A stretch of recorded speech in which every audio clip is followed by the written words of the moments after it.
उनको धमकाया जिन्होंने रामपाल का साथ नहीं दिया।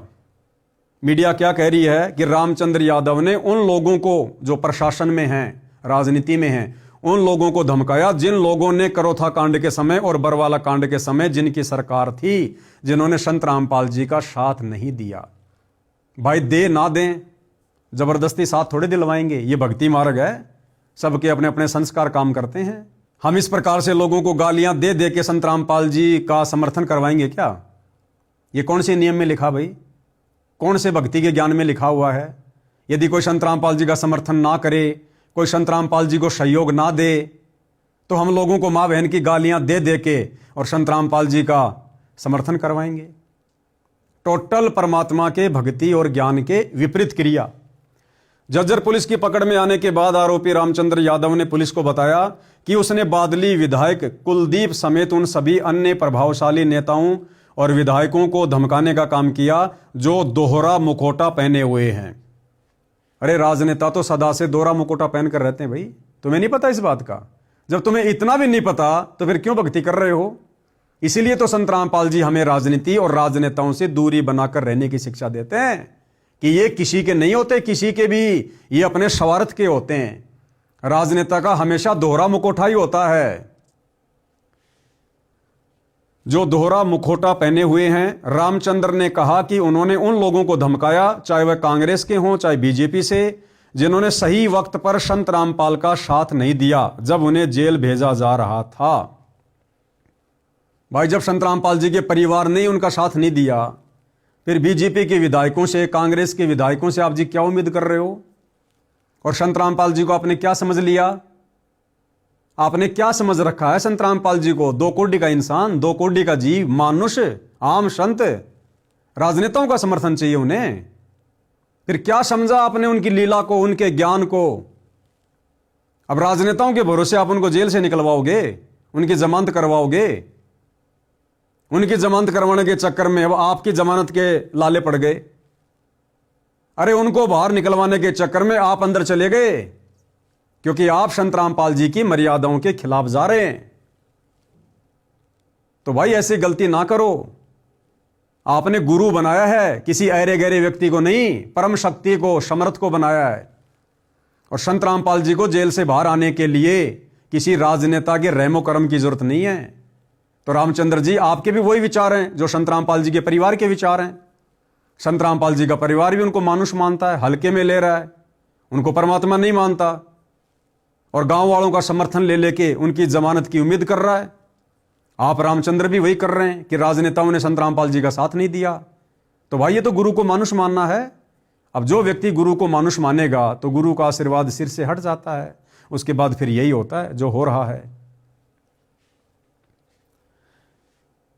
उन्होंने उन लोगों को धमकाया, चाहे वह कांग्रेस के हों चाहे बीजेपी से, जिन्होंने सही वक्त पर संत रामपाल का साथ नहीं दिया जब उन्हें जेल भेजा जा रहा था। तो भाई और बहनों, रामचंद्र जी ने क्या सोचा? और भी बहुत सारे न्यूज के माध्यम से, वीडियोज के माध्यम से न्यूज आई कि रामचंद्र जी ने कुलदीप वत्स को, बादली के विधायक को, इसलिए गालियां दी, बम से उड़ाने की धमकी दी कि आप ही लोगों की सरकार के समय, यानी कांग्रेस सरकार के समय 2006 में करोथा कांड हुआ था, आप लोगों ने संत रामपाल जी का साथ क्यों नहीं दिया? तो भाई और बहनों, करोथा कांड हुआ 2006 में, और आज 2026 में गालियां निकाली जा रही हैं कुलदीप जी को। कितना लंबा समय हो गया भाई और बहनों। अब 2006 के करोथा कांड से बादली के विधायक कुलदीप जी का क्या लेना देना? अरे करोथा कांड से कुलदीप जी का क्या लेना देना? कुलदीप जी का क्या दोष? उस समय ये विधायक थे क्या? मंत्री थे क्या? गुरुदेव ने करोथा कांड का मुख्य दोषी उस समय की कांग्रेस सरकार का मुख्यमंत्री जो भूपेंद्र सिंह हुड्डा था उसको बताया है। और उस समय हुड्डा जी की सरकार में जो विधायक थे, जिस समय करोथा कांड हुआ, उन लोगों ने निर्णय करके सही और गलत का साथ देना था कि क्या सही और क्या गलत है। तो उस समय हुड्डा सरकार में जो विधायक थे कांग्रेस में, भाई वो लोग दोषी हैं जिनके कार्यकाल में, जिनके शासनकाल में एक निर्दोष संत को 22 महीने रोहतक की जेल में रहना पड़ा। तो यदि कोई दोषी है तो उस समय के जो विधायक थे, जो एमएलए थे, जो मंत्री थे, वो लोग दोषी हैं। और संत रामपाल जी ने भी उन्हीं लोगों को दोषी बताया। रामचंद्र जी, आप सत्संग नहीं सुनते क्या? संत रामपाल जी ने भूपेंद्र सिंह हुड्डा को मुख्य दोषी बताया। एक छोटा सा सत्संग आपको सुना देता हूं, क्या कह रहे हैं गुरुदेव भगवान, सुनिए। हम आज भी यही प्रार्थना करते हैं कि एक बार सीबीआई से जांच करा दो। ये मुख्यमंत्री तक अंदर होंगे उस दिन, जिस दिन सीबीआई से जांच हो जाएगी।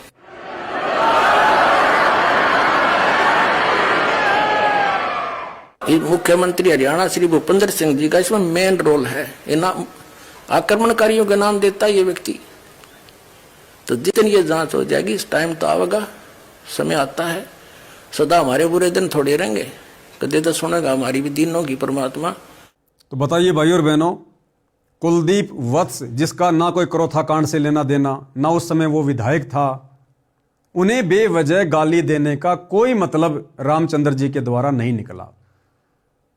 और रामचंद्र जी ने मंदबुद्धिता दिखाई, बेबुद्धि वाला काम किया भगत होने के बावजूद। और क्या हुआ? वही हुआ जो परमेश्वर अपनी वाणी में हमें बताते हैं, लेकिन हम मानते नहीं। गुरुदेव भगवान कहते हैं, बिन सोचे समझे जो करे पाछे सो पछताए, और काम बिगाड़े आपना जग में होत हसाए। यानी खुद भी कष्ट उठाएगा और जगत में बदनामी का कारण भी बनेगा।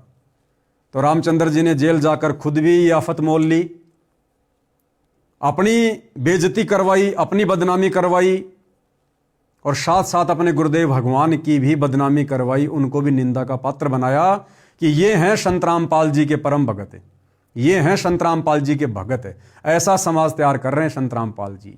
तो व्यर्थ में बदनामी संत रामपाल जी की। दोषी कौन हुआ? रामचंद्र यादव।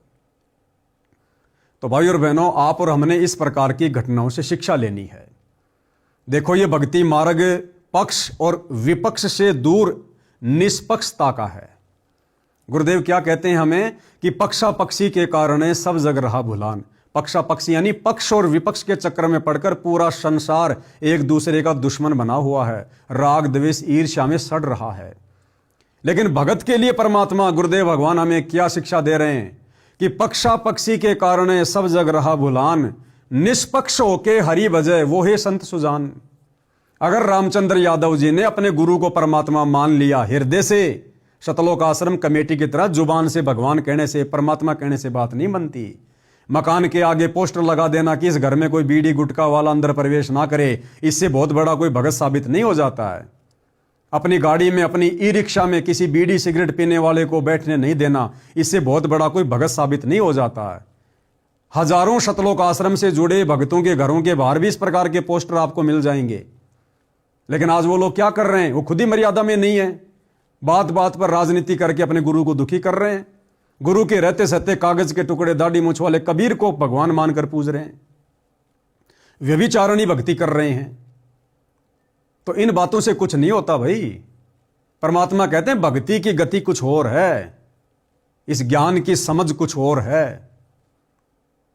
तो रामचंद्र यादव जी हो चाहे कोई भी हो, भाई और बहनों, इस भक्ति मार्ग में परमात्मा की वाणी के अनुसार हमने चलना है कि पक्षा पक्षी के कारण सब जग रहा भुलान, निष्पक्ष होके हरि भजय वो संत सुजान। भगत ने हमेशा हर किसी के साथ निष्पक्षता वाला रवैया अपनाना है। परमात्मा कहते हैं कबीर खड़ा बाजार में मांगे सबकी खैर, ना कहूं से दोस्ती ना कहूं से बैर। तो हमने यहां पर राग द्वेष ईर्ष्या नहीं पालनी है, किसी को अपना मित्र या किसी को अपना शत्रु नहीं समझना है।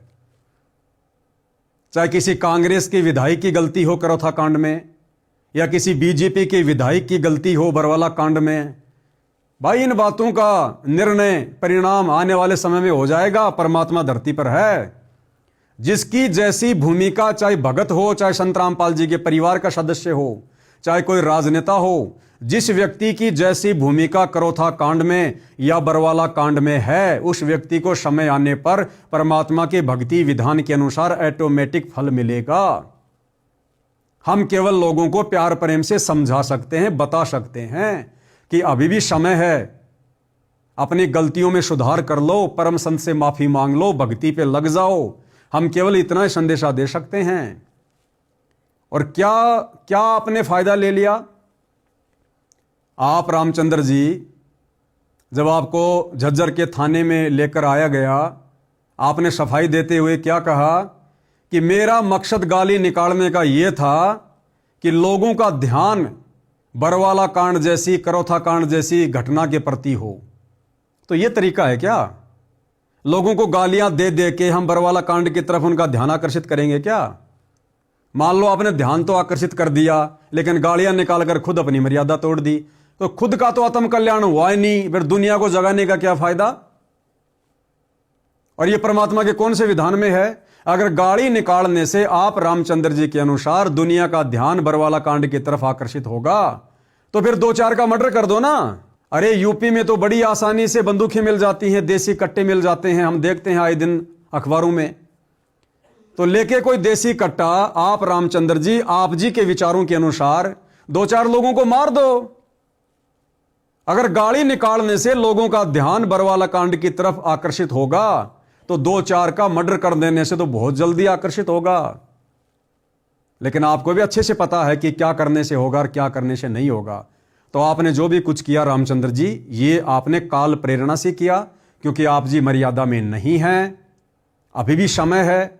हम साथ संगति से जुड़े भाई बहन आपसे प्रार्थना करेंगे, यदि ये वीडियो आपके परिवार वाले देख रहे हैं तो जेल में जब वो आपकी मिलाई पर जाएं तो आप जी को संदेशा दे सकते हैं, यदि उचित समझें तो। भाई हम मोक्ष प्राप्ति के लिए संत रामपाल जी से जुड़े हैं, दुनिया को डराने के लिए, धमकाने के लिए नहीं जुड़े।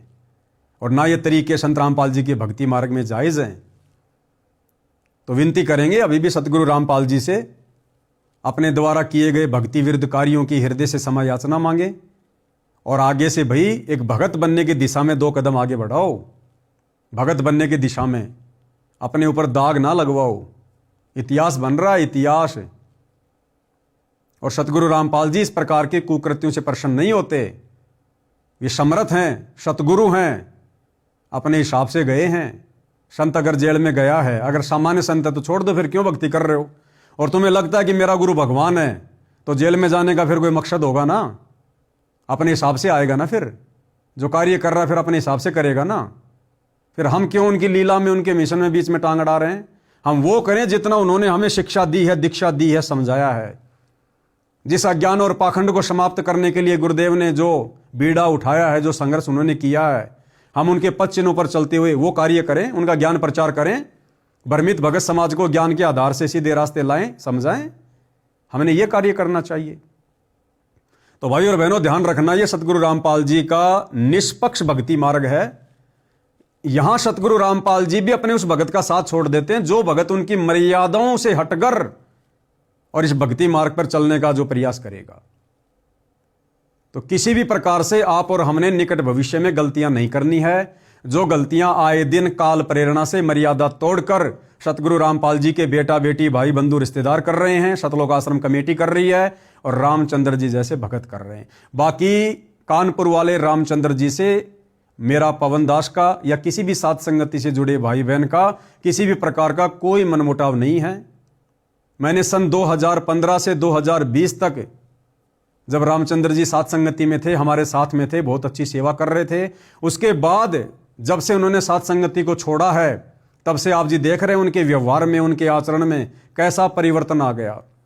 बात बात पे लोगों को गालियां देना, डराना, धमकाना, छोटी छोटी बातों पे गुस्सा हो जाना, सामने वाले की बातें ना सुनना, अपनी अपनी बकवाद करना, साथ संगति से हटने के कारण।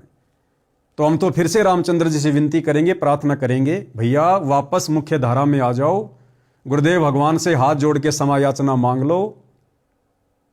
कुछ नहीं रखा इन फालतू की चीजों में। भक्ति बन गई, मोक्ष हो गया तो ठीक है, नहीं अगले जन्म में गधे कुत्ते सुअर बनकर यहीं नाक रगड़ेंगे। क्या लगा फिर हमारे हाथ में अगर सतगुरु नाराज हो गया तो।